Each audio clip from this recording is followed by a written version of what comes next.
بسم اللہ الرحمن الرحیم۔ قسط نمبر 3 بدلتے رشتے۔ نگینہ کی یہ رات بہت مشکل سے گزری تھی۔ نہ جانے کیوں بے چین تھی۔ کیا جادو کر دیا ہے ارشد نے؟ مجھے سکون کیوں نہیں آ رہا؟ کیوں میرا دل بے چین ہے؟ ایک نامحرم کے لیے تمہیں سننا چاہتی ہوں۔ ان گنت سوالات نگینہ خود سے پوچھ رہی تھی۔ نگینہ کی ہمت نہ ہو رہی تھی کہ وہ ارشد سے بات کیسے کرے۔ گھر میں بس ایک موبائل تھا جو نگینہ بہت کم استعمال کرتی تھی۔ نگینہ نے ہاتھ میں موبائل پکڑ کر ریکارڈ پر درج نمبر ملایا اور کال ملا دی۔ بیل کی پہلی گھنٹی بجی اور نگینہ نے کال کاٹ دی۔ اس نے ہمت پھر سے کی اور اب کی بار ارشد کی کال آ گئی، لیکن نگینہ کال نہ اٹھا سکی اور کال کٹ گئی۔ اب کی بار نگینہ نے پھر کال ملائی اور اس بار بنا دیر کیے کال دوسری طرف سے اٹینڈ ہو چکی تھی۔ ہیلو کون؟ Hello hello. نگینہ کو ایسی چپ لگی کہ ایک الفاظ بھی منہ سے نہ نکلا اور موبائل بند کر کے سو گئی۔ صبح جاگتے ہی سب سے پہلا خیال ارشد کا آیا اور موبائل آن کرنے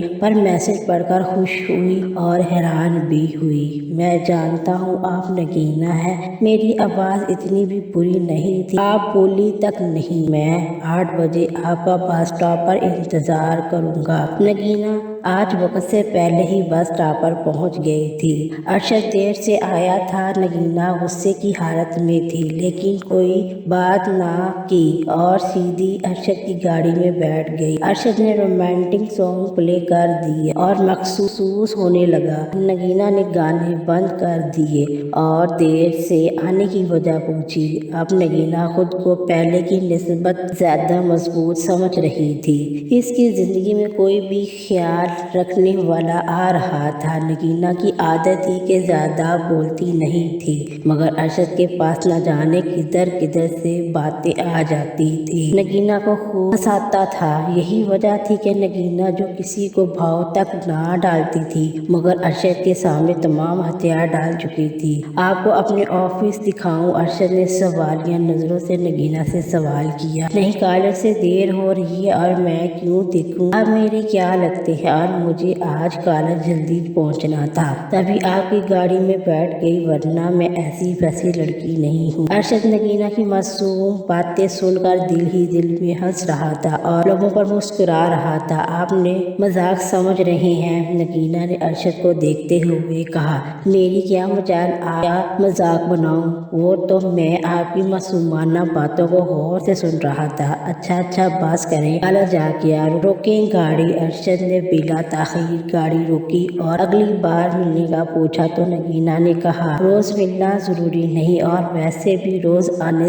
جانے سے عزت کم ہو جاتی ہے، ایسا میری امی کہتی ہیں، اور گاڑی سے اتر کر کالج چلی گئی۔ ملاقاتوں کا سلسلہ طویل ہوتا جا رہا تھا۔ اب نگینہ ماڈرن بنتی جا رہی تھی۔ بلیک ٹائٹ جینز اور شارٹ قمیض میں وہ کسی ہیروئن سے کم نہ تھی۔ ارشد اس سے مالی سپورٹ کر رہا تھا۔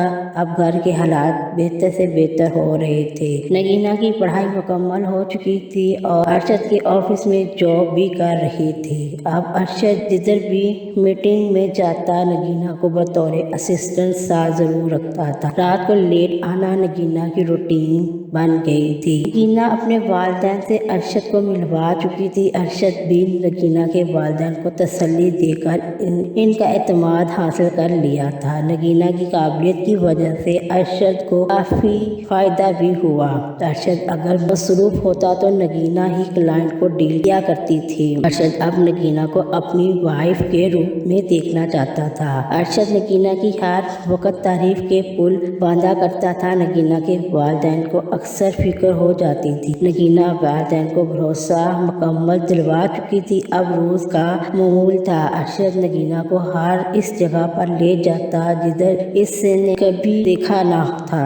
ارشد نے اپنی والدہ سے بھی نگینہ کو ملوا دیا تھا۔ نگینہ خود سے زیادہ اب ارشد پر بھروسہ کرنے لگی تھی۔ ارشد اب ہمیں شادی کی بات آگے بڑھا لینی چاہیے۔ نگینہ ارشد سے مخاطب تھی۔ ہاں، مجھے بھی اب ایسا ہی لگتا ہے۔ اچھا، میں اپنی امی سے بات کرتا ہوں۔ دونوں بہت کھلکھلا کر ہنس رہے تھے کہ اچانک ارشد کو ایک کام یاد آ گیا۔ نگینا چلو چلتے ہیں۔ باتیں کرتے کرتے ارشد نے نگینا کی بات کو کاٹا۔ نگینا بھی بنا کوئی سوال کیے اٹھ کھڑی ہوئی۔ ارشد بار بار پیچھے مڑ کر کسی کو تک رہا تھا۔ ارشد نے نگینا کو گھر پر ڈراپ کرنے کے بعد اپنی پرانی محبت کو سوچنے لگا، کیونکہ وہ اب کسی اور لڑکے کے ساتھ اسی ہوٹل پہ آئی ہوئی تھی۔ مرد اگر کسی عورت کو چھوڑ بھی دیتے تو تب بھی مرد کے دل جلنا ضرور ہوتا ہے۔ ارشد کا بھی یہی حال تھا۔ وہ اس لڑکی سے بہت زیادہ محبت کرتا تھا، مگر ارشد کی ایک حرکت نے اس کی محبت کو دور کر دیا۔ ارشد اسے بھی نگینا کی طرح ٹریٹ کرتا تھا، شاید نگینا سے کم کرتا تھا۔ ارشد کو وہ رات نہ بھول پائے جس رات اس نے نشے کی حالت میں عرشیہ کو اپنے گھر بلایا۔ عرشیہ نے یونیورسٹی میں پیپر کی تیاری کا بہانہ بنا کر ارشد کے گھر چلی گئی۔ ارشد نے اس کی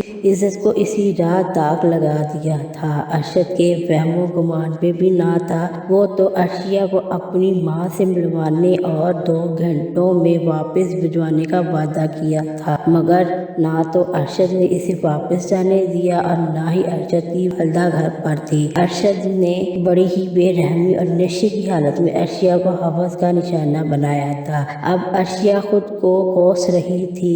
ارشد نے نیم برہنہ حالت میں عرشیہ کو چھوڑ کر باہر جا چکا تھا۔ عرشیہ ارشد سے بھیک مانگ رہی تھی، مگر ارشد کو ایک لمحہ بھی خیال نہ آیا۔ عرشیہ بھی ایک مڈل کلاس طبقے سے تھی۔ ارشد کا یہ دوسرا روپ تھا، مگر اس کے بارے میں نگینا کو ایک پل کے لیے بھی شک نہ ہوا۔ ارشد کیسا ہے؟ نگینا چالاک نہیں تھی اور ارشد کو بھی ایسی ہی لڑکی کی تلاش تھی۔ اب نگینا کے والدین نے نگینا کی شادی کی بات چلا دی۔ نگینا صرف ارشد کی ہونا چاہتی تھی۔ نگینا گھر میں خود بات نہ کر سکتی تھی۔ بدلتے رشتے بیٹا، ہمیں تم سے بہت ضروری بات کرنی ہے۔ نگینا کے والدین نگینا سے کئی دن سے بات کرنا چاہتے تھے، مگر وقت نہ ملنے کی وجہ سے وہ بات نہ کر پاتے۔ بیٹا، پیسے ہی سب کچھ نہیں ہوتا، ہمیں ایسا پیسہ نہیں چاہیے جو ہماری بیٹی سے ہمیں دور کر۔ نگینا گردن جھکائے والدین کی بات سن رہی تھی اور باپ کی آنکھوں میں آنسو صاف نظر آ رہے تھے۔ بابا، آپ رو رہے ہیں؟ اس کے والد کی آواز میں نرمی، اس قدر نرمی اور جذبات شامل تھے کہ نگینا انہیں گلے لگا کر چپ کرواتے ہوئے خود بھی رو پڑی۔ بابا، آپ کو پتہ ہے آپ کی بیٹی بہت کام کرتی ہے، بہت محنت والی ہے، ہماری بیٹی دنیا کی سب سے اچھی بیٹی ہے۔ نگینا کی والدہ نے نگینا کو گلے لگایا۔ 3 لوگ بہت خوش تھے۔ اس کے والد نے نگینا سے شادی کے حوالے سے بھی بات کر دی۔ بابا، بس 6 ماہ مزید مجھے نوکری کرنے دیں، اس کے بعد آپ جیسا کہیں گے ویسا ہی کروں گی۔ اسی سنا میں نگینا کے والد نے اس کا ماتھا چوم لیا اور بے فکر ہو کر سو۔ مگر نگینا ارشد کے بارے میں سوچ رہی تھی۔ اس کے دل میں کئی طرح کے وہم جنم لے رہے تھے کہ کہیں ارشد شادی سے انکار نہ کر دے۔ انشاءاللہ پارٹ آپ کی خدمت میں لے کر جلد حاضر ہوں گی۔ السلام علیکم ورحمۃ اللہ۔